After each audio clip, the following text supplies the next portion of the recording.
অহা ৮ জুনত 4th সেমিষ্টাৰৰ যেহেতু ফাৰ্ষ্ট পেপাৰৰ এক্সাম হ'ব পলিটিকেল সায়েন্সৰ তো পলিটিকেল সায়েন্সৰ যেটো যোৱা বৰ্ষৰ গুৱাহাটী ইউনিভাৰ্চিটিৰ যোৱা বৰ্ষৰ যে কোশ্চেন পেপাৰ আছিল কোশ্চেন পেপাৰটো লৈ আহিছো তো এই কোশ্চেন পেপাৰটো সলিউশন কৰি দিম আৰু এইখন কোশ্চেনৰ পৰা তোমালোকৰ বা এই বৰ্ষৰ কাৰণে কোনখিনি ইম্পৰ্টেন্ট আছে সেইখিনি তোমালোকক জনাই দিম তো তোমালোকে ভিডিওটো স্কিপ নকৰি ভিডিওটো একলৈ চাই থকা এইটো আছিল same for 2025 political science subject এইটো আৰু পেপাৰ কোড যেটো এইটো আছিল যোৱা বৰ্ষৰ এইটো পেপাৰ কোড এইবাৰ কিন্তু তোমালোকৰ বেলেগ হৈছে তো তোমালোকৰ চেঞ্জ হৈছে আৰু political theory concept and debate আৰু এই সাবজেক্টটো যি নকল ছাত্ৰ ছাত্ৰী পলিটিকেল মেজৰ লৈছে তো তেওঁলোকৰ হয় আৰু যোনসকলে মাইনৰ লৈছে ফাৰ্ষ্ট পেপাৰ তেওঁলোকৰ এটাই সাবজেক্ট তো সিলেবাসটো যেহেতু একে হয় তো যোৱা বৰ্ষৰ যেহেতু এটা পেপাৰৰ এক্সাম আছে এইবাৰ কিন্তু তোমালোকৰ পৃথককৈ এক্সাম হ'ব তো যোনসকলে মেজৰ লৈছে ফাৰ্ষ্ট পেপাৰ এইটো আছিল first paper political theory concept and debates তো তেওঁলোকৰ হ'ব মৰ্নিংত আৰু যোনসকলে মাইনৰ লৈ পৰিছে মাইনৰ যেটো ফাৰ্ষ্ট পেপাৰ পলিটিকেল তো এইটোৱে আছিল political theory concept and debates তেওঁলোকৰ আবেলিত হ'ব এক্সাম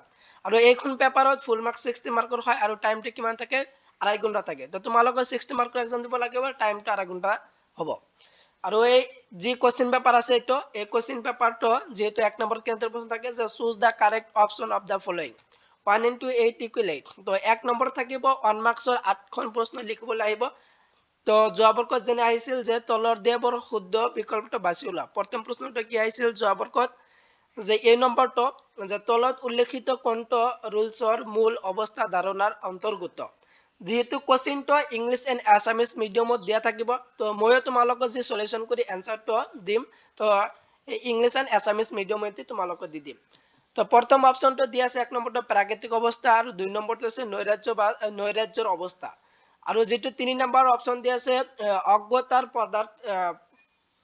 পৰ্দাৰ তলত এক কাল্পনিক সমাজ চুক্তি আৰু 4 নম্বৰটো আছে পুঁজিবাদী অৰ্থনীতি ইয়াৰ শুদ্ধ অপশনটো কোন হ'ব ইয়াৰ শুদ্ধ অপশনটো হ'ব তোমালোকৰ 3 নম্বৰ প্ৰথম প্ৰশ্নৰ শুদ্ধ অপশনটো হ'ব 3 নম্বৰ যে অজ্ঞতাৰ পৰ্দাৰ তলত এক কাল্পনিক সামাজিক চুক্তি তাৰ পিছত যে বি নম্বৰ প্ৰশ্নটো কি আছিল যোৱা বৰ্ষত তো যোৱা বৰ্ষত আছিল বি নম্বৰটো জন ৰুলছৰ মতে তলত উল্লেখিত কোনটো সামাজিক প্ৰতিষ্ঠানসমূহৰ প্ৰাপ্ত গুণ ইয়াৰ প্ৰথম অপশনটো এটো কাৰ্যক্ষমতা দ্বিতীয়টো ক্ষমতা 3 নম্বৰ ন্যায় আৰু 4 নম্বৰ অপশনটো স্বাধীনতা আৰু শুদ্ধ অপশনটো কি হ'ব ন্যায় বি নম্বৰ শুদ্ধ অপশন তোমালোকৰ হ'ব ন্যায় তাৰপিছত সি নম্বৰটো আহিছিল যে তলত উল্লেখিত কোনজন বহু সংস্কৃতিবাদৰ লগত জড়িত প্ৰথমটো আছে জন rules John Locke Thomas Hobbes আৰু 4 নম্বৰটো আছে উইল কিমলিকে ইয়াৰ শুদ্ধ অপশনটো কি হ'ব সি নম্বৰ শুদ্ধ অপশনটো হ'ব 4 নম্বৰ তাৰপিছত ডি নম্বৰটো আহিছিল সাৰ্বজনীন মানৱ অধিকাৰসমূহৰ কি সাৰ্বজনীন মানৱ অধিকাৰ কি হয় মৌলিক অধিকাৰ ইয়াৰ শুদ্ধ অপশন তাৰপিছত ই নম্বৰটো আহিছে যে সমানতাবাদে মূলতঃ কি বুজা তো সমানতাবাদে মূলতঃ কি বুজায় সকলোৰে সম অধিকাৰ এইটোই বুজায় ই নম্বৰৰ শুদ্ধ অপশন 2 নম্বৰ আৰু এফ নম্বৰৰ শুদ্ধ অপশনটো কি হ'ব এফ নম্বৰ প্ৰশ্নতে তলত উল্লেখিত কোনজন সাৰ্বভৌমত্ব ধাৰণাৰ লগত জড়িত তো ওপৰৰ সকলো যে জন বডিন জে ৰুজ থমস হবস আৰু তো এই তিনিখনি আছিল কি সাৰ্বভৌমত্ব ধাৰণাৰ লগত জড়িত এফ নম্বৰৰ শুদ্ধ অপশন 4 নম্বৰ হ'ব আৰু জি নম্বৰটো হ'ব কি জি নম্বৰ আধুনিক জাতি ৰাষ্ট্ৰ ব্যৱস্থা প্ৰতিষ্ঠাৰ লগত কোনটো বিপ্লৱ জড়িত তো ফৰাসি বিপ্লৱ জড়িত তাৰপিছত এইচ নম্বৰটো এক নম্বৰ যেটো শেষৰ প্ৰশ্ন তলত উল্লেখিত কোনজন দাৰ্শনিক আইন অমান্য ধাৰণাটোৰ লগত জড়িত মহাত্মা গান্ধী তো 8খন প্ৰশ্ন আহি গৈছে যোৱা বৰ্ষত 8খন প্ৰশ্ন আহিছে তো এই বৰ্ষৰ কাৰণে মোস্ট ইম্পৰ্টেন্ট আছে তো তোমালোকৰ কাৰণে আজি 8খন প্ৰশ্ন যোৱা বৰ্ষত আহিছে গোটেইবিলাক শিকিবা তো গোটেইখিনি ইম্পৰ্টেন্ট হয় তো 2 নম্বৰৰ তাহা 2 নম্বৰ কেন্দ্ৰীয় প্ৰশ্ন থাকে তো 2 নম্বৰ যদি চাও যে answer da following question in 6 2 into 6 equal 12 তো 2 নম্বৰ তোমালোকৰ 6খন প্ৰশ্ন লিখিবলৈ আহিব টোটাল 12 মাৰ্ক যেনে তোমালোকৰ 10খন প্ৰশ্ন দিয়া থাকিব তাৰ ভিতৰত যিকোনো 6টা প্ৰশ্ন লিখিব লাগে তো যোৱা বৰ্ষৰ পৰা কোনটা ইম্পৰ্টেন্ট হয় এটা চোৱা তো প্ৰথমটো যেটো আহিছে যে ৰুলছৰ তথ্য পাৰ্থক্য নীতিৰ মূল ধাৰণাটো কি ভেৰি ভেৰি ইম্পৰ্টেন্ট আছে এই প্ৰশ্নটো তোমালোকৰ কাৰণে যদি ইয়াৰ এনসাৰটো চাও এই নম্বৰৰ এনসাৰ 2 নম্বৰৰ কোশ্চেনৰ এনসাৰটো কি হ'ব এই নম্বৰৰ এনসাৰ অৰ্থনৈতিক অসমতাবোৰ কেৱল তেতিয়াহে গ্ৰহণযোগ্য হয় যেতিয়া ইয়াৰ দ্বাৰা সমাজ আটাইতকৈ পিছপৰা শ্ৰেণীটোৱে সৰ্বাধিক লাভ কৰে তো এইটো আছিল কি 2 নম্বৰ কোশ্চেনৰ 1 নম্বৰৰ যেটো এ নম্বৰ আছে এ নম্বৰৰ এনসাৰ আৰু ইংলিশ মিডিয়ামৰ দিয়া আছে ইংলিশ মিডিয়ামৰ ছাত্ৰ ছাত্ৰী তোমালোকে চাই লোৱা তাৰপিছত বি নম্বৰৰ যদি বি নম্বৰটো চাওক প্ৰশ্ন কি আহিছে তো বি নম্বৰটো আহিছে যে হায়েকৰ চিন্তাধাৰাত স্বয়ংস্ফীত শৃংখল বুলিলে কি বুজোৱা হয়? চি নম্বৰটো হৈছে যে প্ৰক্ৰিয়াগত ক্ষমতা আৰু প্ৰকৃত ক্ষমতাৰ মাজত পাৰ্থক্য কি? আৰ ডি নম্বৰটা হচ্ছে ৰাজনৈতিক দৰ্শন হিসাবে নৈৰাজ্যবাদেৰ মূল ধাৰণাটো কি? ই নম্বৰটো বহুসাংস্কৃতিবাদৰ দুটা বৈশিষ্ট্য উল্লেখ কৰা ভেৰি ভেৰি ইম্পৰ্টেণ্ট আছে। ই নম্বৰটো তোমালোকৰ কাৰণে এইটো আস্থানি লোৱা। তাৰপিছত তোমালোকৰ দিয়া আছে যে ৱেষ্টফেলিয়া সন্ধি তাৎপৰ্য উল্লেখ কৰা। তো এইখিনি আছিল। আৰু শেষৰটো জলবায়ু পৰিৱৰ্তন আৰু মানৱ অধিকাৰৰ মাজত সম্পৰ্ক কি? ২৩ নম্বৰ। তো এইখিনি এইবিলাক আছিল কি ২ নম্বৰৰ কোশ্চিনৰ এনসাৰ। তো ২ নম্বৰৰ কোশ্চিনৰ এনসাৰটো তোমালোক স্ক্ৰিনশ্বট মাৰি লোৱা। এইটো ই নম্বৰৰ এনসাৰ আছিল ২ নম্বৰৰ যেটো 2 মাৰ্কছৰ কোশ্চিনৰ। ই নম্বৰ এটা বহু সাংস্কৃতিক দুটা প্ৰধান বৈশিষ্ট্য হ'ল সমাজত বিভিন্ন সাংস্কৃতিক পৰিচয় স্বীকৃতি আৰু সন্মান জনোৱা। ভেৰি ভেৰি ইম্পৰ্টেণ্ট আছে। ই নম্বৰটো কিবা এফ নম্বৰটো ইম্পৰ্টেণ্ট আছে। তাৰপিছত তোমালোকৰ যি ৰাষ্ট্ৰীয় নীতিৰ প্ৰভাৱ পেলোৱা দুটা আন্তঃৰাষ্ট্ৰীয় সংগঠনৰ নাম লিখা। ভেৰি ভেৰি ইম্পৰ্টেণ্ট হয়। আন্তঃৰাষ্ট্ৰীয় মুদ্ৰা পুঁজি আৰু বিশ্ব বেংক ভেৰি ভেৰি ইম্পৰ্টেণ্ট হয় জি নম্বৰটো। আৰু এইচ নম্বৰটো এইটো আছিল। আৰু হেকৰ যিটো দুটা প্ৰশ্ন হেকৰ আই নম্বৰ আৰু জে নম্বৰ।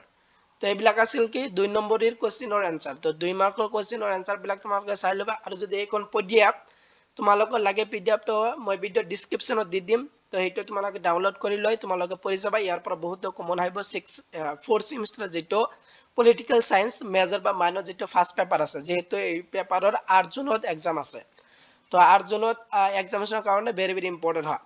এতিয়া যে 3 নম্বৰ কেন্দ্ৰ প্ৰশ্ন থাকে। তো 3 নম্বৰত যদি চাও তো answer the following question any four 5 into 4 equal 20। তো 5 নম্বৰৰ প্ৰশ্ন থাকে 3 নম্বৰত টোটাল 4টা প্ৰশ্ন লিখিবলৈ আহিব 20 মাৰ্কসত।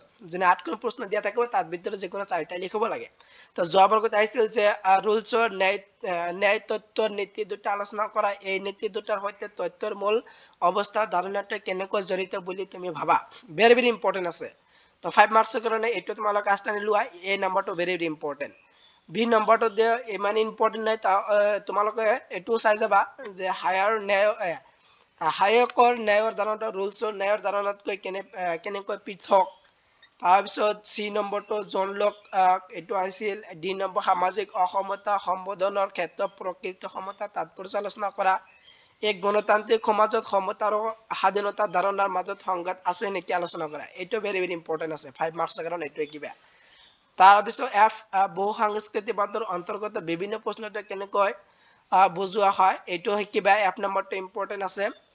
তো আৰু এইটো আছিল হেকৰ। তো এইবিলাক আছিল 5 মাৰ্কছৰ প্ৰশ্ন আছিল 2025 বা যোৱা বৰ্ষৰ কোশ্চিন পেপাৰত এইটো আহিছিল। তো এইখিনি কিবা। এতিয়া 10 মাৰ্কৰ। তো 10 মাৰ্কত যেহেতু তোমালোকৰ 4 নম্বৰ থাকিব 10 মাৰ্কত দুটা প্ৰশ্ন লিখিব লাগিব। 5খন প্ৰশ্ন দিয়া থাকিব তাৰ ভিতৰত যিকোনো দুটা লিখিব লাগে। তো ইয়াৰ পৰা তোমালোকে কোন কেইটা ইম্পৰ্টেণ্ট হয় সেইটো চোৱা। প্ৰথমটো যেটো দিয়া আছে এইটো তোমালোকে এডিশনাল হিচাপে চাবা। ভেৰি ভেৰি ইম্পৰ্টেণ্ট প্ৰশ্ন নম্বৰ ভি তোমালোকৰ কাৰণে এইটো বহুত কমন হয়। এইবোৰৰ কাৰণে শিকিবা। এইটো গোলকীয় ন্যায় কি? সমসাময়িক বিশ্বত গোলকীয় ন্যায়ৰ গুৰুত্ব প্ৰতিষ্ঠা কৰা কিছুমান কাৰণ আলোচনা কৰা। ভেৰি ভেৰি ইম্পৰ্টেণ্ট হয় 10 মাৰ্কৰ কাৰণে এইটো শিকিবা। উদাৰবাদী গণতন্ত্ৰ আৰু বহু সাংস্কৃতিবাদৰ মাজত সম্পৰ্ক আলোচনা কৰা। এইটো ইম্পৰ্টেণ্ট আছে চি নম্বৰটো। আৰু তোমালোকৰ যেটো ডি নম্বৰ যে বিশ্বায়ন কি ৰাষ্ট্ৰৰ সাৰ্বভৌমত্বৰ ওপৰত ইয়াৰ প্ৰভাৱ মূল্যায়ন কৰা। তো তোমালোকৰ 10 মাৰ্কৰ কাৰণে তিনিটা ভেৰি ভেৰি ইম্পৰ্টেণ্ট আছে ভি আৰু চি আৰু ডি। এই তিনিটা তোমালোকে শিকিবাই। তো 10 মাৰ্কৰ কাৰণে এই তিনিটাৰ ভিতৰত যিকোনো এটা আহিবলৈ বহুত চান্স আছে। এইবোৰৰ কাৰণে শিকিবা ভেৰি ভেৰি ইম্পৰ্টেণ্ট।